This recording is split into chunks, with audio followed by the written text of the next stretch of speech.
ആഗോള അയ്യപ്പ സംഗമത്തിലെ ചെലവ് കണക്ക് തള്ളി മുൻ Devaswom board president PS Prasanth. Devaswom commissioner സമർപ്പിച്ച കണക്ക് തെറ്റ്. സ്പോൺസർഷിപ്പ് തുക 4 കോടി, ചെലവ് 3 കോടി മാത്രം. ക്രമക്കേടിൽ ഹൈക്കോടതി ഇടപെടണമെന്ന് പ്രതിപക്ഷ നേതാവ്. കണക്കുകൾ ശരിയാവാത്തതിന് പാർട്ടിക്ക് ഉത്തരവാദിത്തമില്ലെന്ന് CPM സംസ്ഥാന സെക്രട്ടറി.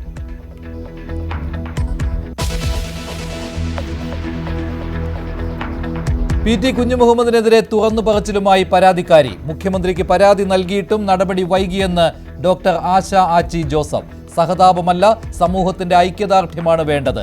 കേരളത്തിലാണ് ജീവിക്കുന്നതെന്നോർത്ത് അപമാനമെന്ന് പ്രതിപക്ഷ നേതാവ്.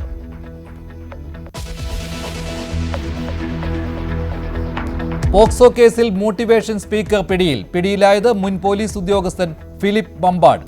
അറസ്റ്റ് 16-കാരിയെ പീഡിപ്പിച്ച കേസിൽ.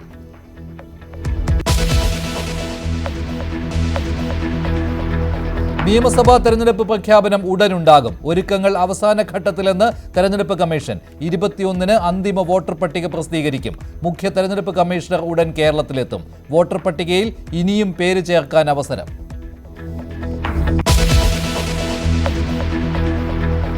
വീണ്ടും ജോസ് കെ മാണിയെ തിരുത്തി റോഷി അഗസ്റ്റിൻ. ജോസ് കെ മാണി പാലയിൽ തന്നെ മത്സരിക്കും. കേരള കോൺഗ്രസ് നാഥനില്ലാത്ത പാർട്ടി അല്ലെന്ന് പ്രതികരണം.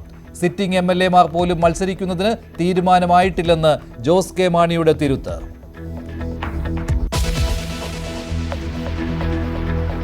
തൃശൂർ പൂരം കലക്കലിൽ തിരുവമ്പാടി ദേവസ്വത്തിനെതിരെ അന്വേഷണ റിപ്പോർട്ട്. ദേവസ്വത്തിന് വീഴ്ച പറ്റി, ഉദ്യോഗസ്ഥ ഗൂഢാലോചനയില്ല.